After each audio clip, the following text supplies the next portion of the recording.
estudantes do sexto ao nono ano, sejam bem-vindos a mais uma aula de projetos na escola. Hoje nós vamos falar sobre a hanseníase, que é um projeto em parceria da Secretaria Municipal da Educação com a Secretaria Municipal da Saúde. Meu nome é Josiane, eu sou professora da Secretaria Municipal da Educação e hoje estou aqui com a nossa convidada, doutora Noeli Vigo, que entre os anos de 2006 e 2020 trabalhou na Secretaria Municipal da Educação, sendo referência municipal em hanseníase. Olá, doutora Noeli, tudo bem com a senhora? Tudo bem, sejam todos bem-vindos e eu quero agradecer a oportunidade de esclarecer um pouquinho mais para vocês sobre essa doença milenar. Então, como nós já comentamos, hoje vamos falar sobre a hanseníase, que é uma doença infecciosa crônica que acompanha a humanidade desde a antiguidade e ainda nos dias de hoje é cercada de muito preconceito. Antigamente a hanseníase se chamava lepra. Explica para nós sobre isso, doutora Noeli, por gentileza. Em 1976, o Brasil foi o pioneiro na substituição desse nome, lepra, pelo termo hanseníase, porque é um termo carregado de muito preconceito. E em 1995, então, o presidente Fernando Henrique Cardoso assinou uma lei 9.010, banindo em todos os documentos oficiais do território nacional o termo lepra ou leproso, passando a ser hanseniano ou hanseníase.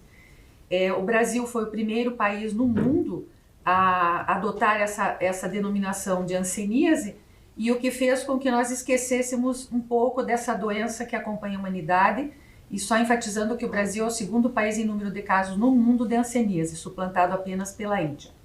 Explica para nós então, doutora Noeli, como surgiu a hanseníase? Existem relatos de presença da hanseníase desde o século VI a.C. São relatos na China, na Índia, na África. É bem verdade que nessa época nós não podemos estar certos quanto ao verdadeiro diagnóstico daquela doença tratar-se hanseníase, porque, sobretudo, as doenças de aspecto repulsivo eram todas catalogadas como hanseníase. Então, podem estar misturados aí psoríase ou vitiligo, por exemplo. De qualquer modo, a doença surgiu no Oriente e ela foi chegando no Ocidente, primeiro através das navegações dos fenícios, segundo pelos soldados gregos nas guerras de Alexandre o Grande, quando eles estiveram na Índia, nas incursões na Índia e voltaram para a Europa, e as cruzadas, durante a Guerra das Cruzadas, essa doença então espalhou-se pelo Ocidente. A senhora nos trouxe a informação de que o termo lepra e leproso é citado 54 vezes na Bíblia, sobretudo no livro de Levítico. A senhora pode nos explicar sobre isso, doutora Noeli? Então, na antiguidade, os hebreus foram um povo que abarcaram o termo lepra na sua cultura. Quando em Alexandria a Bíblia hebraica foi traduzida para o grego, este termo tzarete, que é um termo hebreu para designar impurezas, foi traduzido por lepra. Naquela época, se vocês tiverem a curiosidade de olhar na Bíblia, o Levítico, o livro do Levítico, o capítulo 14, entre os versículos 1 a 57, vocês vão perceber que o diagnóstico era feito por um sacerdote e não por um médico. Não havia cura para a doença, a não ser alguns sacrifícios que eram oferecidos diante do templo, e eles significavam, quem tinha a doença hanseníase, era sinal de uma maldição, ou um castigo divino ou um pecado. Como podemos observar, uma vez que o doente era identificado como leproso, ele tinha que deixar a casa, recolher-se a um local fora do acampamento, fora do convívio com as pessoas sadias, cobrir a boca com um pano e anunciar em alto e bom som que ele era o impuro. Nós podemos observar ali nessa foto a mão de um indivíduo acometido de hanseníase com diagnóstico tardio. Se vocês observarem, os dedos são encurtados e existe uma pontinha de unha no final desse dedo aí. Como podemos observar, o termo lepra não estava presente só no Antigo Testamento, mas no Novo Testamento também. Só que, diferente do Antigo Testamento, Jesus acolhe os leprosos, tem compaixão, ajuda-os e os cura. No entanto, essa exclusão social ela continuou. E se Jesus curava os hansenianos, o cristianismo acabou por endossar os estigmas que estavam descritos lá no Velho Testamento, no Levítico, reforçando-os, e isso pode ter sido até uma causa de que tenha havido uma disseminação da hanseníase na Europa Ocidental, logo ali na época das Cruzadas, porque afinal, quem é que queria ser identificado como hanseniano? Então essas pessoas acabavam fugindo e se escondendo e espalhando mais essa doença. Na Idade Média, quem estabeleceu as regras para o controle da doença foi a Igreja Católica. Então o modelo diagnóstico ele acompanhava aquilo que está descrito lá no Levítico. Então eram designados como possíveis hansenianos quem tinha afundamento na pele, quem tinha embranquecimento dos pelos e quem tinha úlceras ou feridas. Quem fazia esse diagnóstico de hanseníase ali na Idade Média eram os clérigos, um leproso que era considerado especialista no assunto e um bispo. Uma vez que esse doente era classificado como um leproso, seguia-se um ritual extremamente impactante, onde o indivíduo era colocado como uma mortalha, era rezado um ofício como se ele estivesse morto, inclusive jogado a terra na sua cabeça, e uma vez que ele era considerado legalmente morto, todos os seus bens eram confiscados pelas autoridades eclesiásticas. Como vemos aí no próximo slide também, continuando essa investida contra os hansenianos, durante as guerras nos países ocupados eles eram queimados para purificar o corpo e a alma. Hoje nós temos ainda na ideia aquilo que é representado no cinema e na TV, que são indivíduos cobertos com manto escuro, cobrindo o rosto, com as mãos enfaixadas e os pés enfaixados para esconder as suas deformidades. Nessa figurinha ali do lado direito, a gente observa então o hanseniano, sem o pé e sem a mão esquerda, coberto com esse chapéu, esse manto escuro e carregando essa sineta na mão, que era para sineta ou matraca, para toda vez que ele fosse chegar perto da população sadia, ele tocasse essa sineta para que o pessoal se afastasse dele. E nós temos então um filme que vai falar um pouco sobre como era ser um hanseniano na Idade Média. Isso mesmo. Nós vamos acompanhar agora um trecho do filme As Cruzadas. Ele se passa no final do século XII e retrata a história do rei muito jovem que é acometido dessa doença que nós estamos comentando aqui. Antes de assistir, eu gostaria que vocês observassem a questão das feridas, das úlceras, as mãos enfaixadas, a dificuldade de caminhar deste rei, porque ele cai, tem uma cena que ele cai, e depois vocês vão observar as deformidades que ocorrem na face. Isso tudo numa época que não havia cura para essa doença, então ela seguia a seu ritmo normal. Aproxime-se. Estou feliz em conhecer o filho de Godfrey. Ele foi um dos meus grandes professores. Ele estava lá quando, jogando com outros rapazes, o meu braço foi cortado. E foi ele, não os médicos de meu pai, que notou que eu não senti dor. Ele chorou quando deu a notícia ao meu pai de que eu era leproso. Os sarracenos dizem que essa doença é a vingança de Deus contra a frivolidade de nosso reino. Por pior que eu esteja, esses árabes acreditam que o castigo que me espera no inferno é ainda mais severo e duradouro. Se for verdade, será muito injusto. Venha, sente-se.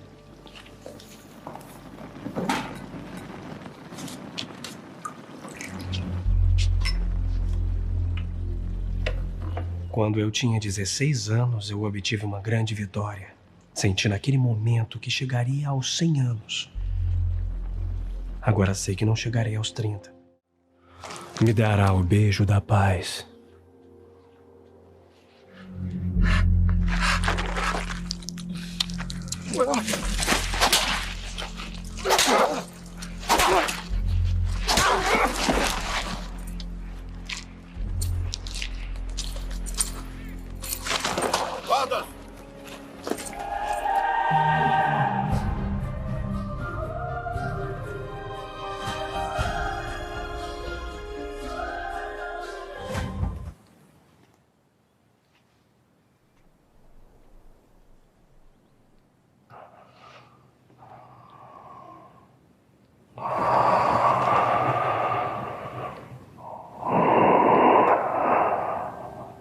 Olá.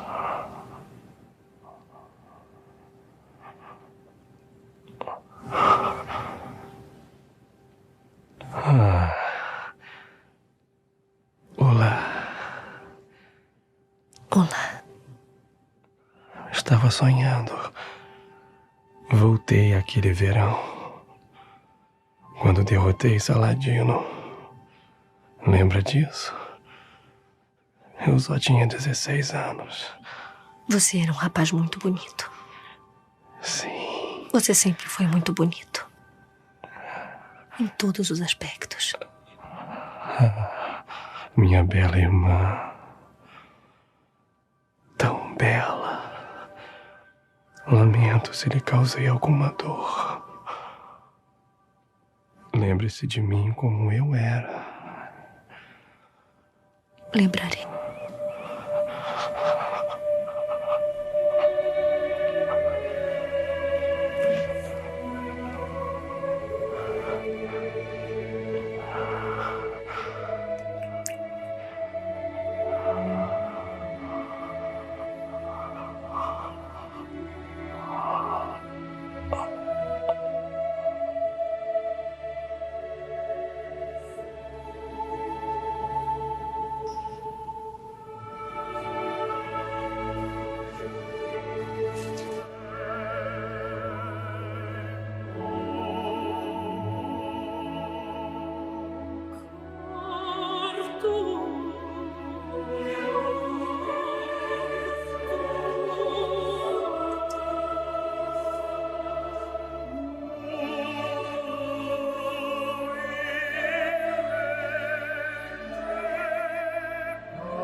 Como pudemos observar, essa doença não poupava nem os nobres, e o rei Balduíno IV, de que se trata esse filme, teve que renunciar ao trono quando a doença o cegou. A partir do século XIX, foram conseguidos notáveis progressos tanto no diagnóstico quanto no tratamento da doença. Em 1873, o norueguês Armand Hansen identificou o micróbio causador da hanseníase. Descobria-se ali que não era a doença nem uma maldição, nem um pecado divino, mas consequência de um fenômeno natural.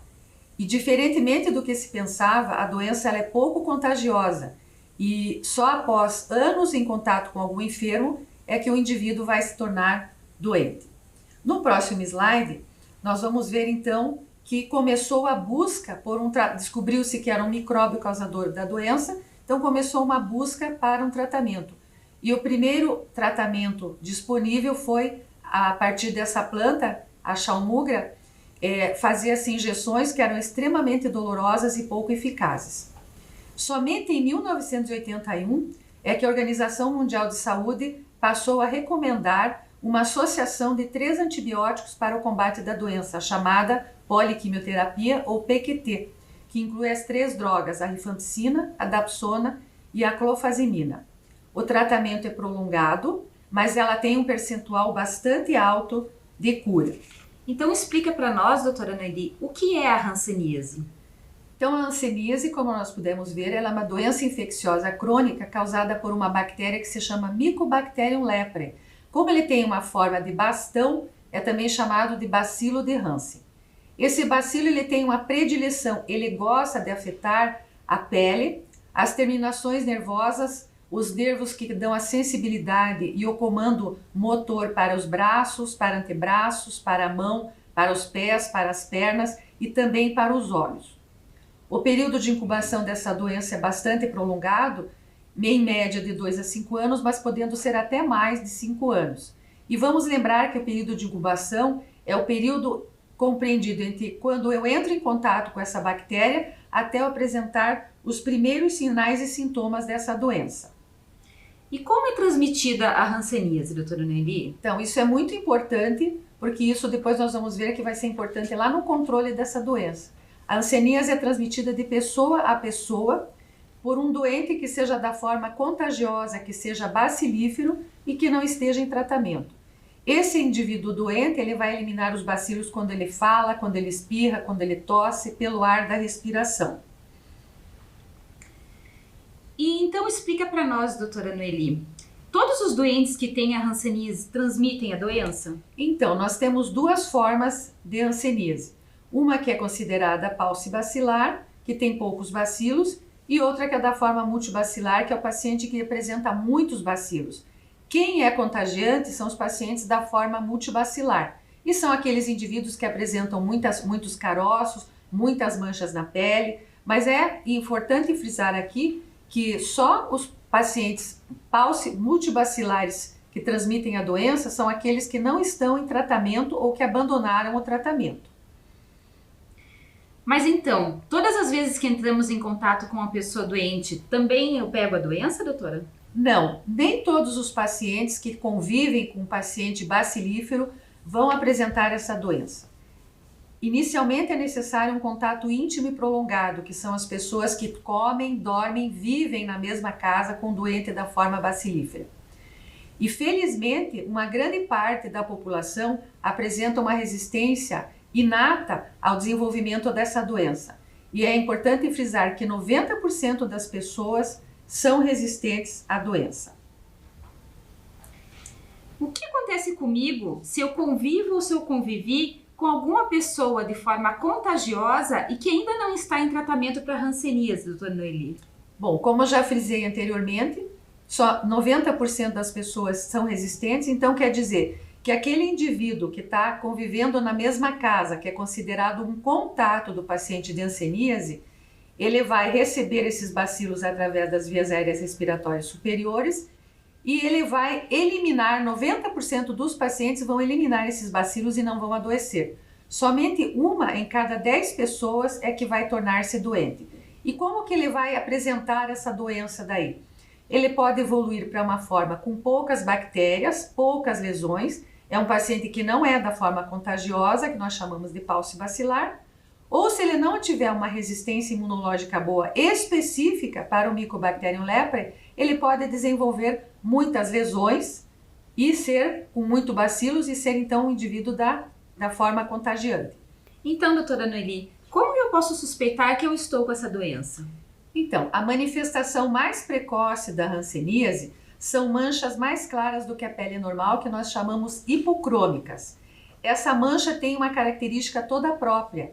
Ela tem uma diminuição da sensibilidade ou perda da sensibilidade. Isso quer dizer, no local da mancha, o indivíduo não tem a sensação de calor e nem a sensação de dor.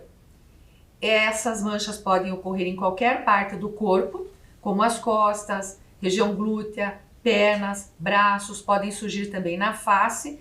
E é importante notarmos que essas manchas, elas não são sintomáticas, então elas não dão coceira, elas não dão nenhum tipo de sensibilidade, de dor, e o paciente então não se incomoda com essas lesões. Mas vamos frisar novamente, você só pode pensar que você está com hanseníase se você tiver algum doente na família, se você é contato de alguém, tá? Então, a partir dessa mancha branca, os pacientes eles podem desenvolver as formas paucibacilares com poucas lesões, que nós estamos vendo aqui à esquerda, essas manchas na pele, né? São circulares, bem delimitadas. No máximo, o paciente vai apresentar 5 manchas dessas aí no corpo para nós classificarmos como um paucibacilar, que é um indivíduo de forma não contagiosa. Já à direita, nós vamos observar ali bastante carocinhos na pele, nós vemos uma pele diferente, meio amarronada, meio brilhante, uma orelha cheia de nodulações, várias manchas no corpo. Então, esses são chamados de multibacilares e são da forma transmissora. No próximo slide, nós vamos ver então também mais alguns exemplos de como que a doença aparece. Essas manchas, elas apresentam também queda de pelos no local, naquela lesão ali na coxa branca, nós podemos bem observar a diferença de pilificação entre a pele que está acometida pela doença hanseníase e daquela que não está.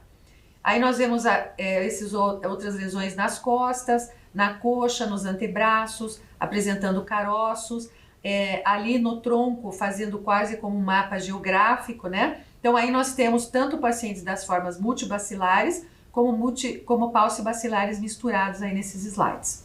Agora temos um vídeo que apresenta um resumo de como a doença é transmitida e as manifestações clínicas da doença. Vamos acompanhar? hanseníase.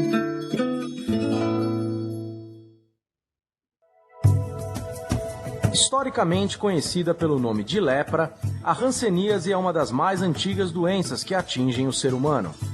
Documentos escritos indicam que a doença teve origem na Índia e China, considerados os berços da lepra. Múmias descobertas no Egito já mostravam o que seriam os primeiros sinais da doença. A lepra sempre foi associada à impureza, castigo divino e deformidades. Isso tudo agravado por preconceitos. Hoje o termo lepra no Brasil foi substituído por hanseníase. Esta doença é causada pelo bacilo de Hansen, que atinge pele e nervos. Observa-se o agente causador da hanseníase pela microscopia eletrônica de varredura. A transmissão habitual da hanseníase é pela via aérea superior e, na maioria das vezes, precisa de contato prolongado para ocorrer a contaminação. Após a transmissão, o bacilo penetra na corrente sanguínea até chegar na pele, onde ataca os nervos.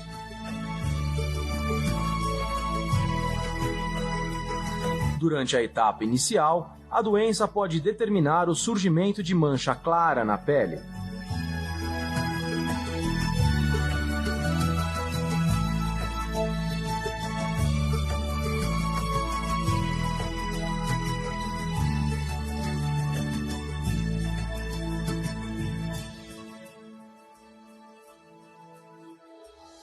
Ao acometer os nervos, ela poderá determinar dormência na pele, e quando lesa a inervação do folículo piloso, ocorre a queda dos pelos.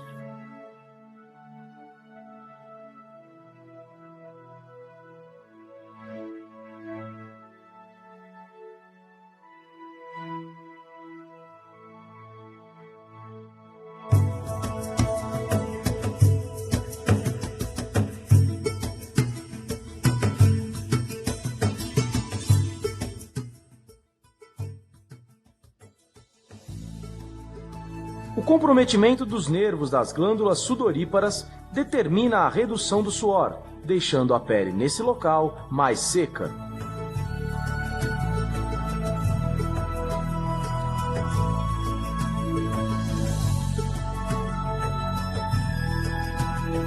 Um fator decisivo é a resistência imunológica individual, que determinará a forma clínica da doença.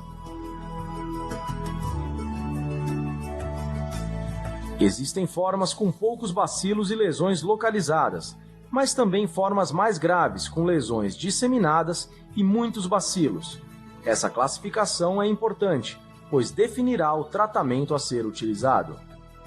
Hoje, há cura para a hanseníase e é importante fazer um diagnóstico precoce. O tratamento precoce da hanseníase permite que as lesões regridam e evita sequelas. O tratamento é gratuito e já nas primeiras doses elimina a possibilidade de transmissão a outras pessoas.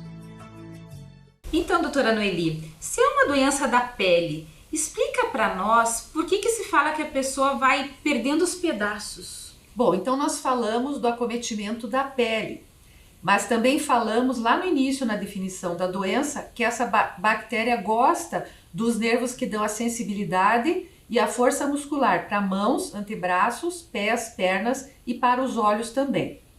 Como o indivíduo não tem sensibilidade, é mais fácil ele se machucar, se ferir, queimar-se, e essas úlceras têm dificuldade de cicatrizar. Essas paralisias também vão dar uma diminuição da força muscular, então o indivíduo vai ter uma dificuldade de apreender objetos, uma dificuldade no caminhar. E nos olhos, existe a falta de fechamento da pálpebra e uma diminuição da sensibilidade da córnea. Então, qualquer coisa que entre ali, nós temos um reflexo no ato de piscar, quando uma coisa vai bater nos nossos olhos. O paciente portador de hanseníase que tem o comprometimento dos olhos, ele não vai ter esse reflexo e é fácil fazer úlcera e na evolução ele tornar-se cego.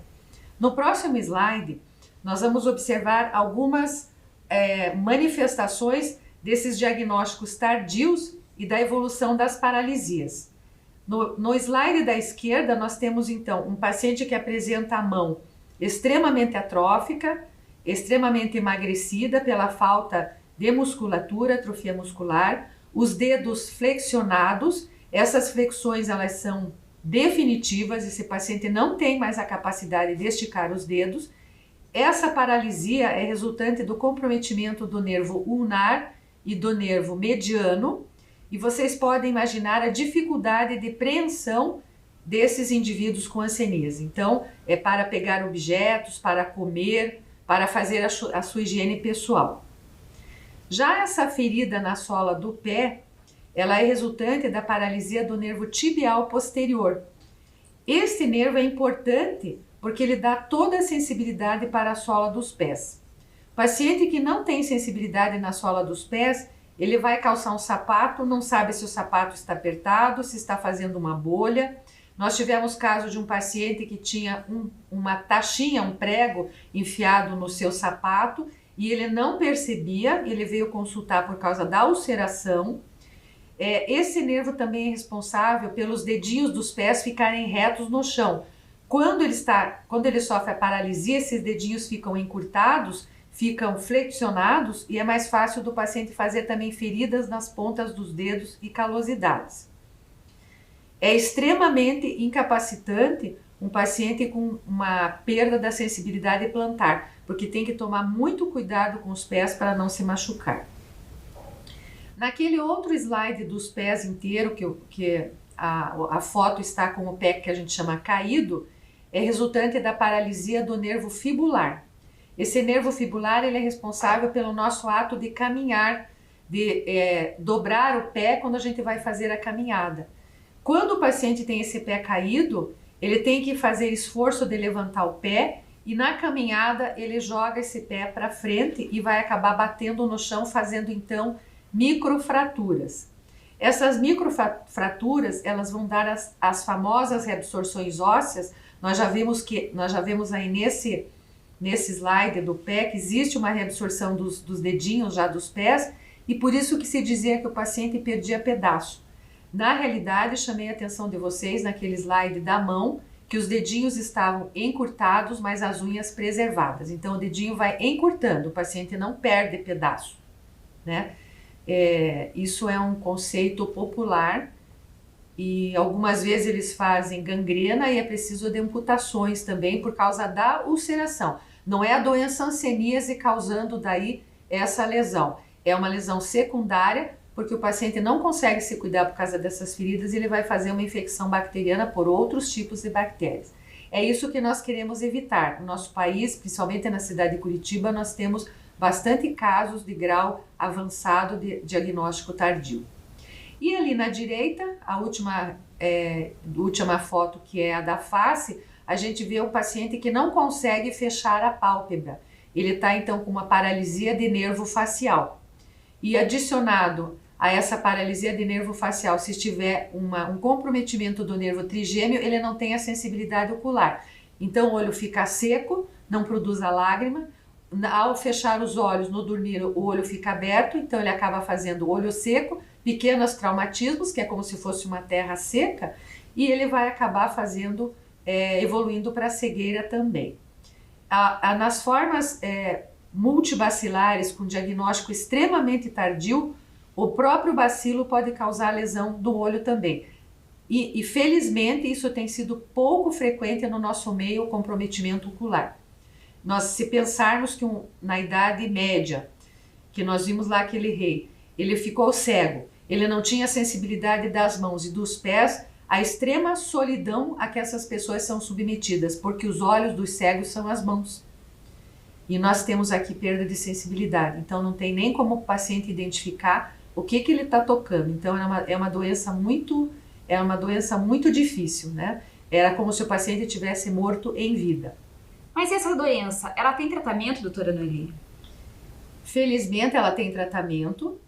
Desde a década de 90, o Brasil seguiu a recomendação da Organização Mundial de Saúde, fazendo associação com essas 3 drogas, que são a rifampicina, a clofazimina e a dapsona. Infelizmente, o tratamento é prolongado, variando de 6 a 12 meses, de acordo com a forma clínica que o paciente apresenta, mas o percentual de cura é bastante alto. Então, quando nós pegamos um paciente na fase inicial da doença, esse doente vai evoluir sem apresentar nenhuma das sequelas que foram mostradas para vocês. Então, por isso é importante ficar atento aos sinais e sintomas precoces da doença, que é aquela mancha branca com falta de sensibilidade também. Então, doutora Noeli, o que nós podemos fazer para combater essa doença? Já que o Brasil é o segundo país do mundo com maior número de casos, perdendo somente para a Índia. A chave para o controle dessa doença baseia-se no diagnóstico e tratamento precoces, além da informação da comunidade para atentar aos primeiros sinais e sintomas da doença. Então, nós vamos fazer diagnóstico precoce, informando a população sobre esses sinais e sintomas e buscando, dentre os contatos, se existe alguma pessoa doente dentro daquela família. Esses contatos, que são, novamente reforçando, as pessoas que moram, comem, dormem na mesma casa, devem ser avaliados por um período mínimo de 5 anos, porque isso é baseado no tempo de incubação da doença, que varia de 2 a 5 anos.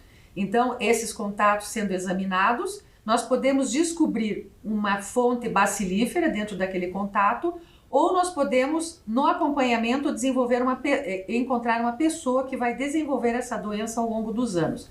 Então, são fundamentais diagnóstico precoce e tratamento precoces. Então, todos os contatos devem ser examinados.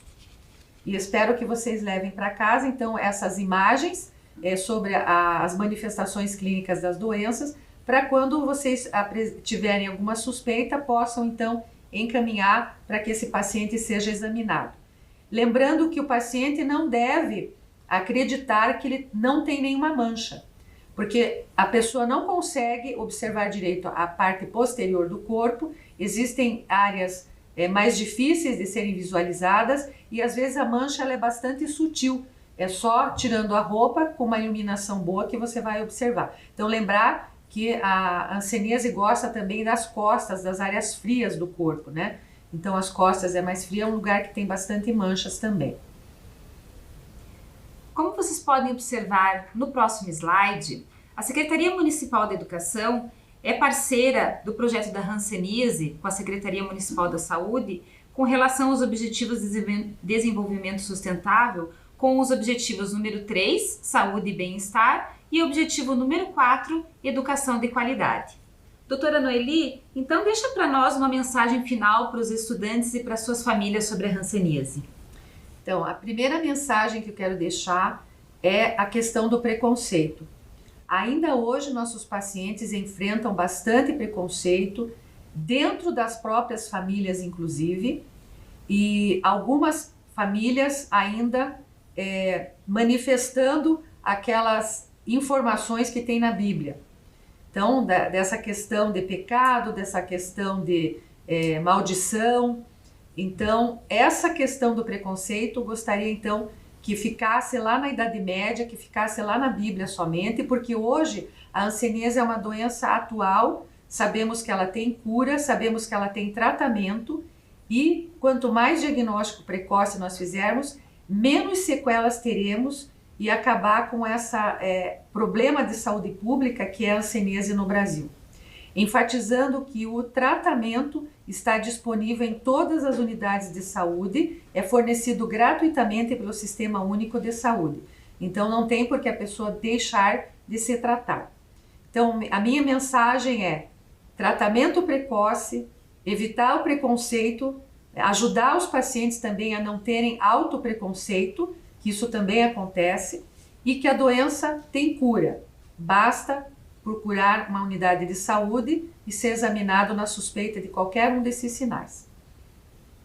Então, em nome da Secretaria Municipal da Educação e da Prefeitura Municipal de Curitiba, gostaria de agradecer a senhora, doutora Noeli, e a Secretaria Municipal da Saúde por essa parceria de sucesso e nos encontramos numa próxima aula. Amo Curitiba, no inverno e no verão. Tem a Rua 15, mas também o Boqueirão. Santa felicidade eu morar nesse neste lugar. Boa Vista, Pilarzinho, a cidade pra encantar. Eu gosto de Curitiba, da Riviera ao Cajuru. Eu gosto de Curitiba, meu São Francisco e meu Xaxim. Eu amo Curitiba, Luz dos Pinhais pelo Querubim. Eu amo Curitiba, o meu Guaíra, meu novo mundo. Eu amo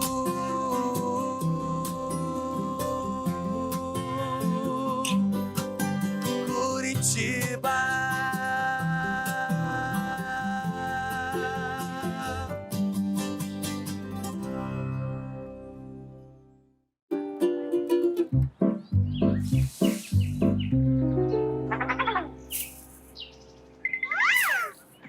A família Folhas está de volta com um recado para você. Descartar errado, nem pensar. Tome cuidado ao separar. Lixo que não é lixo, não pode misturar. Faça sua parte, vamos lá. Todos juntos cooperar. O mundo vai agradecer se você se reciclar.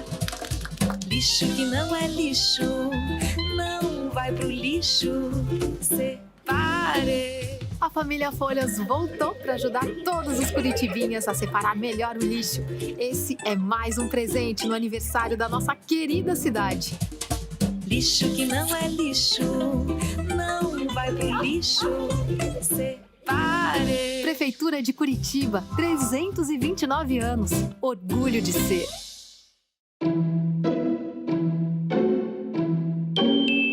Era uma vez um lindo bosque encantado. E como em todo bosque encantado que se preze, ali vive uma bruxa. Mas essa é boazinha, e o Bosque Encantado fica logo ali, no bairro Vista Alegre.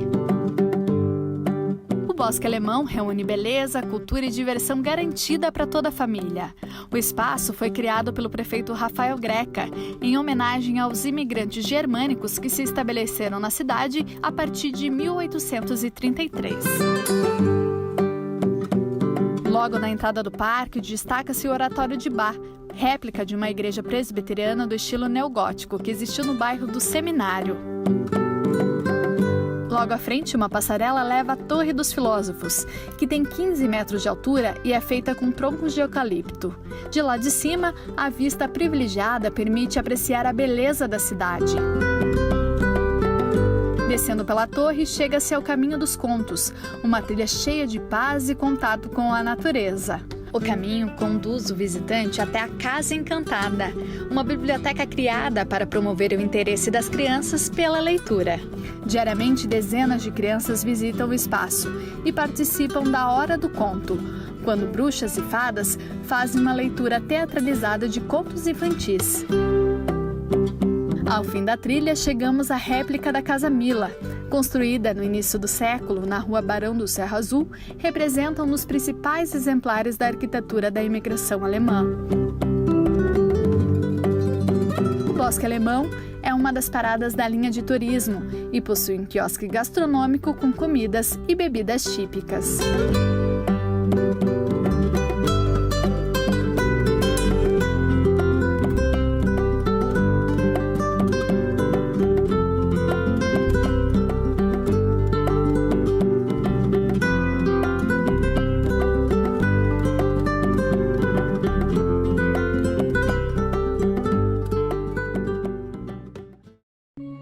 Em uma área de 4.435 metros quadrados, é um espaço inédito no Brasil, dedicado à educação para a prática agrícola sustentável em ambientes urbanos. O local reúne os mais modernos métodos de plantio de alimentos saudáveis sem agrotóxico. Energia solar. 72 módulos fotovoltaicos fornecem energia elétrica com potencial de geração de 30 megawatts por ano. Captação de água da chuva, sistema de captação e reservatórios com capacidade de 25 mil litros que abastecem o sistema de irrigação. Banco de alimentos. Evita o desperdício de alimentos, conectando doadores e entidades sociais e também recebe os alimentos produzidos na fazenda urbana. Cozinha Escola. Espaço para aprendizado no preparo, conservação, higienização, aproveitamento integral e aspectos nutricionais dos alimentos.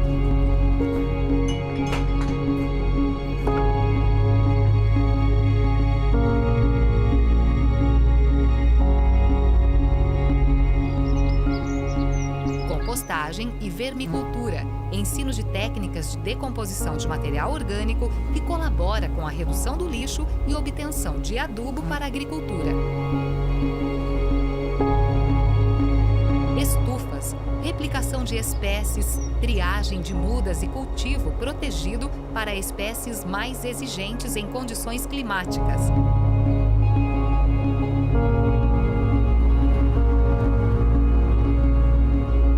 Agrofloresta, sistema que reúne as culturas de importância agronômica em consórcio com as plantas que integram a floresta. Um sistema agroflorestal é um sistema de plantio de alimentos que é sustentável e ainda faz a recuperação vegetal e do solo.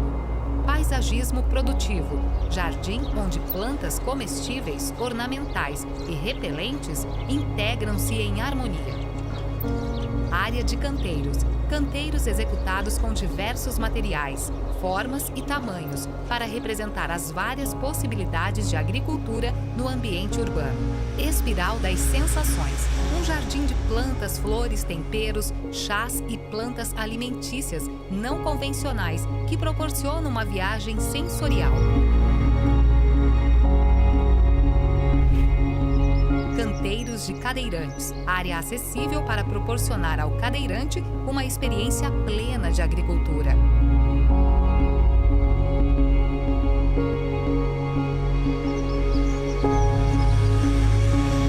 Jardins de mel, colmeias de abelhas jataí, mandaçaia, guaraipo, mirim e manduri formam o ecossistema apícola de espécies fundamentais para o equilíbrio ambiental e a produção agrícola.